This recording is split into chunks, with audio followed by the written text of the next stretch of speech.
আমি এখন দাঁড়িয়ে আছি মরহুম হজরত ইয়ারউদ্দিন খলিফা সাহেব এর দরবার শরীফ। এটা হচ্ছে তার সংক্ষিপ্ত জীবনী বৃত্তান্ত, সব কিছু এখানে পাবেন। মরহুম ইয়ারউদ্দিন খলিফা দরবার শরীফ হচ্ছে পটুয়াখালী জেলার মির্জাগঞ্জ থানা অবস্থিত। মূলত ইয়ারউদ্দিন খলিফা একজন ব্যবসায়ী ছিলেন। যতটুকু জানা গেছে তিনি যে ব্যবসা করতেন, খলিফা ছিলেন, যে ব্যবসা করতেন সে ব্যবসা প্রতিষ্ঠানে বসতেন না। তবে তার ব্যবসা প্রতিষ্ঠানের মূল্য তালিকা ছিল।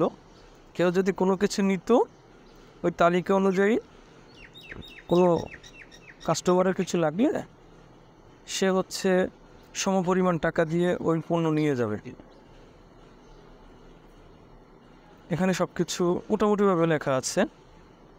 তার মৃত্যুর সাল, জন্মসাল, কোথা থেকে আসছে।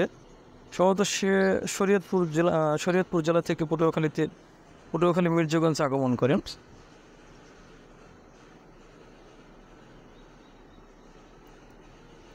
এটা হচ্ছে তার মাজার শরীফ। অবশ্য আমি তার কবরস্থান সরাসরি গিয়ে ভিডিও করি নাই। পাশে মসজিদ, এখানে কিছু নির্দেশগুলি দেওয়া আছে। পাশে বিশাল একটা আম গাছ। এখানে প্রতিদিন হাজার এত মানুষ আসে, যা ধারণার বাহিরে। এত মানুষ আসে, প্রত্যেকটা গাছে আম আছে, কিন্তু আম কেউ ধরে না। পাশে হচ্ছে গিয়া নদী, একদম তার যে কবরস্থান যেটা, কবরস্থানের পাশেই হচ্ছে নদী। দেখতে পাচ্ছেন আপনারা, নদীটা ঘাট বাঁধানো আছে, বিশাল নদী। সারি সারি নারিকেল গাছ, আম গাছ। তবে তো বলা যেতে পারে এটাই আমার মনে হয় বাংলাদেশের কোনো মাজার শরীফের বা কোনো খলিফার দরবার শরীফের সবচেয়ে বড় হচ্ছে যে মির্জাগঞ্জ ইয়ারউদ্দিন খলিফা। এরিয়াটা অনেক বিশাল। এমন একটা মাজারে কোনো পাগল থাকে না, চুলে জট বাঁধা কেউ থাকে না, গাঁজাখোর থাকে না। বাৎসরিক যে মাহফিল হয়, এই মাহফিলে ওই ধরনের কেউ আসেও না। দেখুন, গাছে প্রচুর আম হয়েছে, প্রচুর দর্শনার্থী আসে, কিন্তু কেউ আম পারে না। খুব সুশৃঙ্খল।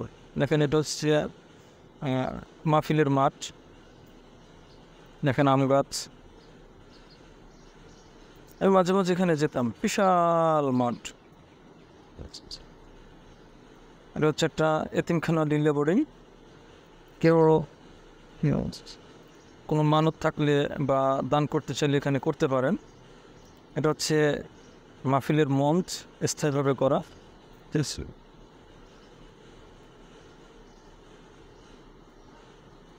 পটুয়াখালী জেলা প্রশাসন এই নদীর পাড়ে একটা ঘাট বাঁধানোর ব্যবস্থা করে দেয়, কারণ প্রতিদিন যত লোকজন আসে সবাই গোসল করে এখানে। অনেকের মানত থাকে। আমি কোনো মানত না, কবর জিয়ারতের জন্য এখানে মাঝে মাঝে যাই আর কি। আমার খুব পছন্দের একটা জায়গা। আমি যখন এখানে গেছিলাম তখন সকাল, সম্ভবত 7টা-8টা বাজে। 7টা-8টাতে এই পরিবার মানুষ থাকে। দেখেন, এখানে হিন্দু, বৌদ্ধ, খ্রিস্টান, মুসলমান নাই, সবাই এখানে আসা যাওয়া করে। আমি আমার মেয়ে আর আমার স্ত্রীকে নিয়ে গেছিলাম।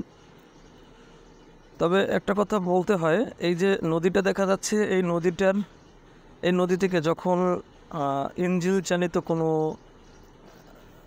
যান চলাচল করে, তখন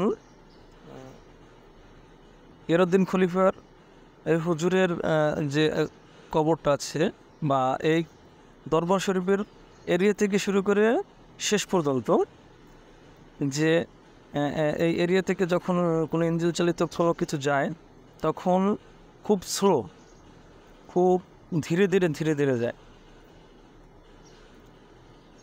এটা হচ্ছে যে সিন্নিখানা বা বৈঠকখানা যেটা বলতে পারে।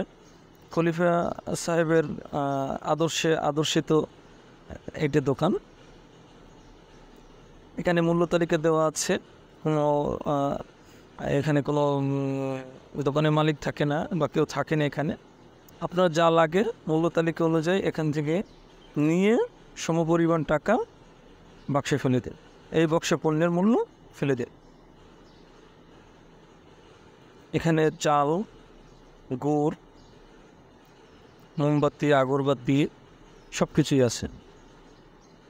পাশে স্থানীয়দের দোকান। কেউ কোরআন শরীফ এখানে দিতে চাইলে দিতে পারেন, এখানেই আছে। আপনার যা লাগে এখান থেকে নিয়ে নেবেন। আপনি দোকানদার, আবার আপনি কাস্টমার।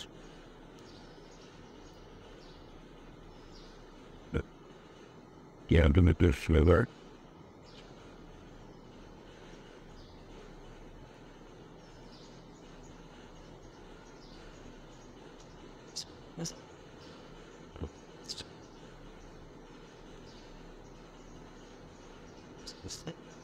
সে যে আদর্শিতভাবে যে দোকান পরিচালনা করছেন তাকে যেখানে লেখা আছে।